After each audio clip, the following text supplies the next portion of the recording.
नमस्कार दोस्तों, आप सभी को मेरे श्री सत्य गाथा यूट्यूब चैनल पर स्वागत है।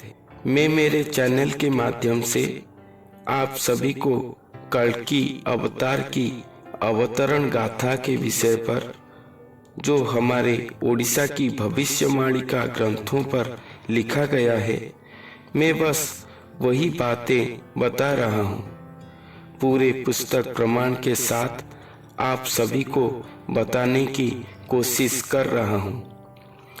आजकल हमारे ओडिशा की भविष्यवाणिका ग्रंथों की चर्चा सारे भारत में हो रहा है, क्योंकि इस पर लिखा गया आज के समाज के लक्षणों को ऐसे सरल भाषा में वर्णन किया गया है 700 वर्ष पूर्व से ही, जिसका हर बात अब सच हो रहा है, जिसके बारे में YouTube पर अनेक चैनल में लोग कह रहे हैं।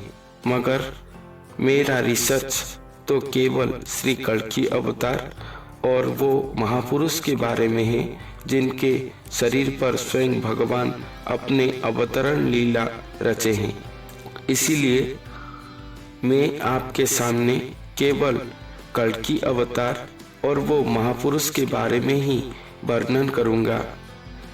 हमारे ओडिशा के भविष्यवाणिका पुस्तक ओडिया भाषा कविता के छंद में लिखा गया है, जिस भाषा को ओडिशा व्यतीत हमारे भारत देश के अन्य प्रांत, स्थान या राज्यों के लोग ओडिया भाषा को पढ़ना, लिखना, समझना नहीं जानते।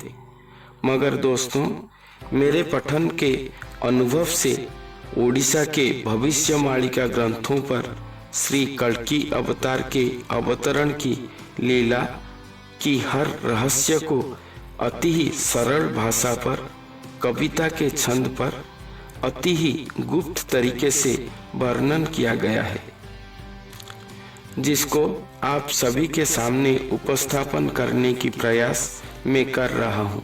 मेरा दावा है आप सभी से कि मैं जो भी हमारे भविष्य ग्रंथों से निकालकर कल्कि अवतार के बारे में आपके सामने रखूंगा, आप पहले से कभी भी ये बात नहीं सुने होंगे।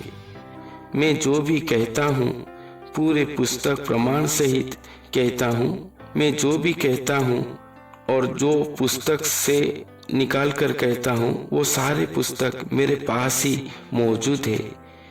इसलिए मेरे चैनल को सब्सक्राइब जरूर करें और साइड में दिए गए बेल आइकन को जरूर दबाएं, ताकि मैं वीडियो अपलोड करते ही आपके पास पहुंच सके। मैं अपने पिछले वीडियो पर कहा था कि कल्कि लीला करने के लिए स्वयं सृष्टिकर्ता भगवान आएंगे। वो छोटे बच्चे की तरह जन्म नहीं लेंगे। वो सच में कोई अश्व के ऊपर आरूढ़ होकर नहीं आएंगे। श्री कल्कि भगवान एक मानव अश्व अर्थात एक मानव शरीर को धारण करके आएंगे। वो मानव उनके अंश स्वरूप होंगे।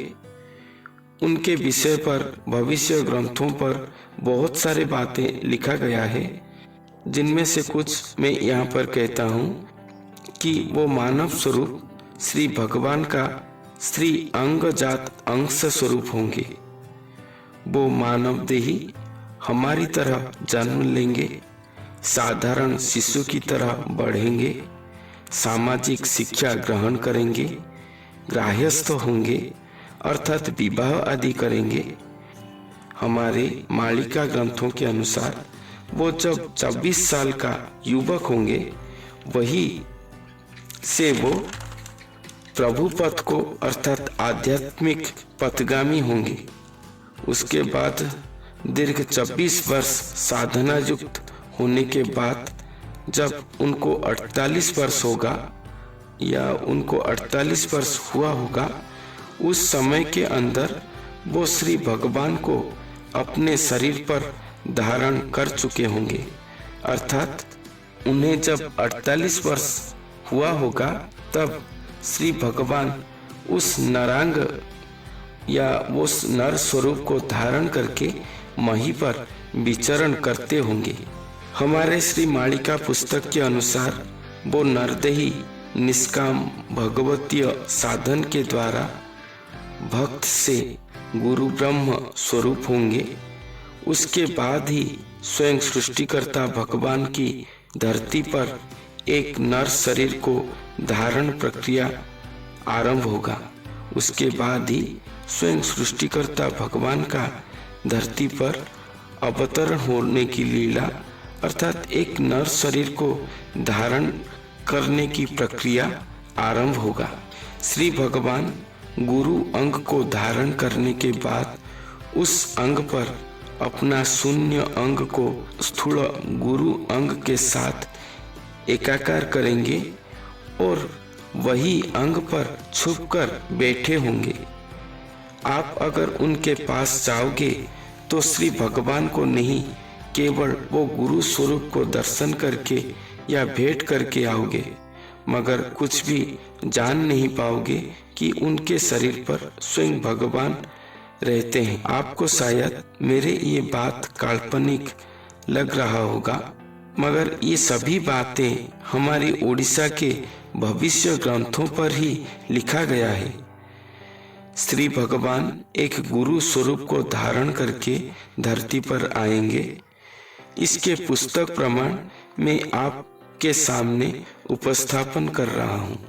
पुस्तक का नाम है हाड़ीदास ग्रंथावली।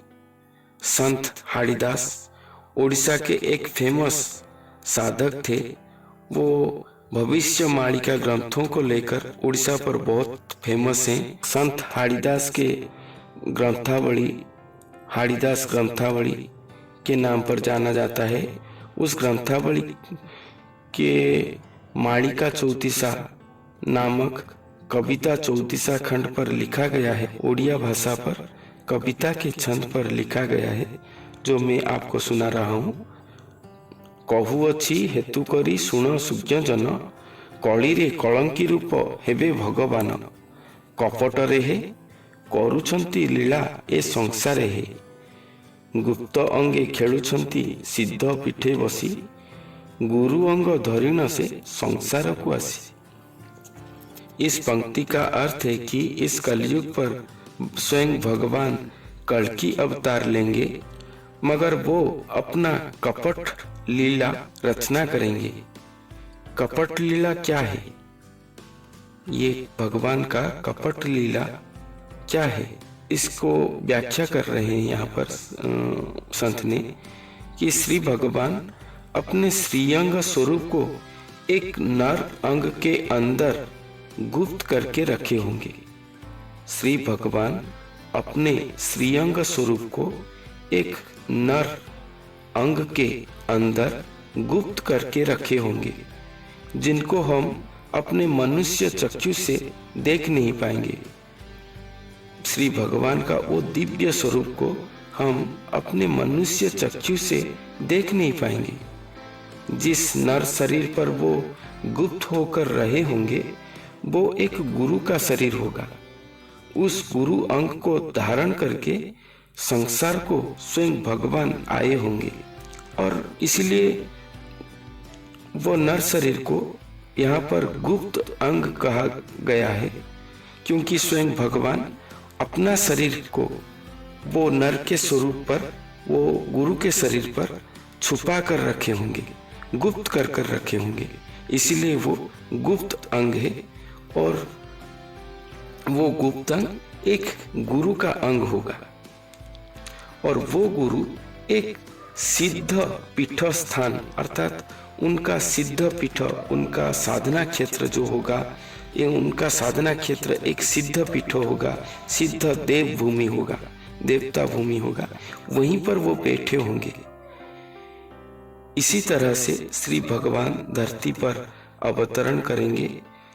श्री भगवान की इस अवतरण की गाथा को वर्णना करने के लिए महापुरुष ने अपने पुस्तक पर लिखे हैं कि उसका ओडिया पंक्ति है, चोर प्राय मुहि विजय करिबी केही जानिबे नहीं।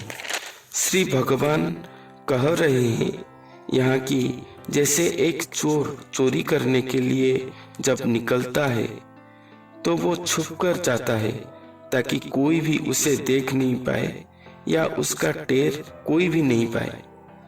उसी तरह श्री भगवान कहते हैं कि मैं जब धरती पर अवतार लीला रचना करूंगा या मैं जब जाऊंगा धरती पर, तब मैं अपने धरती पर एक चोर की तरह जाऊंगा जिसके बारे में ये दुनियावासी कोई भी सुराग या सूचना नहीं पाएंगे, कोई भी कुछ भी नहीं जान पाएंगे।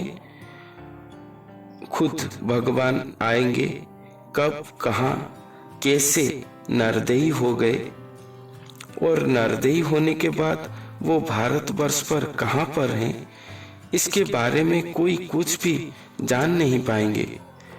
महापुरुष ने अपने पुस्तक पर लिखे हैं कि भक्ते खोजी खोजी न पाइबे भ्रमी देश विदेश, अर्थात जो भगवान के भक्त लोग हैं, जो जानते हैं कि कल्कि भगवान की आने की समय हो गया है, वो आ चुके हैं, वो भक्त लोग जितने भी ढूंढ ले, जितने भी देश विदेश चारों ओर ढूंढ ले, कोई भी उन्हें ढूंढ कर नहीं पाएंगे। अगर महापुरुषों की भविष्यवाणिका ग्रंथों के अनुसार कल्कि भगवान कपट गति में धरती पर अवतरण किए होंगे, वो किसी को भी अपने आने की सूचना नहीं देंगे, कोई भी ये बात नहीं जान पाएंगे, तो हम कुछ लोग अपने अपने एरिया में किसी किसी को कहते हैं कि ये कल्कि है। ये कैसे होगा? ये बात मेरे समझ में नहीं आता।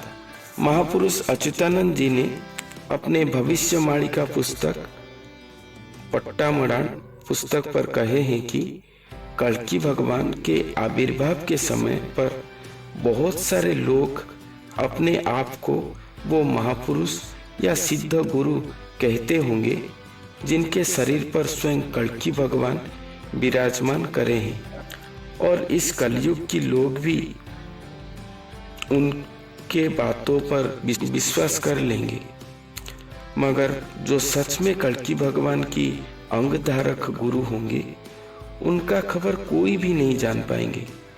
इसके बारे में भगवान धरती पर आए, एक नर शरीर को धारण करके खुद ही नर स्वरूप, खुद ही नर आकार, निराकार से नर आकार हो गए, मगर हम भारतवासी, भारत के जन्म निवासी हैं, मगर हम उनके विषय पर कोई भी सूचना नहीं पाए, कोई भी उन्हें ढूंढ कर निकाल नहीं पाए। इसका कारण महापुरुष ने अपने पट्टामढ़ान पुस्तक पर लिखे हैं कि कलयुग में ये बहुत सारे लोग अपने आप को भगवान कहते होंगे और बहुत सारे लोग उनको भी भगवान मानते होंगे, और जो सच में भगवान होंगे उनके पास कोई भी नहीं पहुंच पाएगा, उनको कोई भी जान नहीं पाएगा। इसका कारण है कि कलयुग के नर, कलयुग के लोग ध्यान धारणा पथ को त्याग करके असत्य पथ पर चल रहे होंगे, जिसके कारण धरती पर ध्यान पथ ही ध्वंस हो गया होगा। भगवान से जुड़ रहने के लिए उनका भगवान के विषय पर कुछ बातें जानने के लिए एकमात्र पथ है, वो है ध्यान, मेडिटेशन, ध्यान, तप, जप, ये सभी पथ है जिसके माध्यम से हम भगवान के साथ अपना संजोग कर सकें, भगवान के बारे में हम कुछ जान पाए। महापुरुष ने कहे कि ध्यान पथ ही ध्वंस हो गया होगा। मनुष्यों की ध्यान धारणा पथ को त्याग देने से ध्यान धारणा पथ ही ध्वंस हो गया होगा। इसलिए कोई भी नर श्री भगवान का आगमन गाथा को नहीं जान पाएंगे। दोस्तों, कल्कि अवतार के बारे में जो भी मैं कह रहा हूँ उसका पूरा प्रमाण हमारे भविष्यवाणिका पुस्तक पर ही है। मैं अपने मन से कुछ भी नहीं कह रहा हूँ। कल्कि अवतार के बारे में हमारे ओडिशा के भविष्य ग्रंथों पर और क्या क्या लिखा गया है। अगर ऐसे नए नए बातें आप जानना चाहते हैं तो हमारे चैनल को सब्सक्राइब जरूर करें।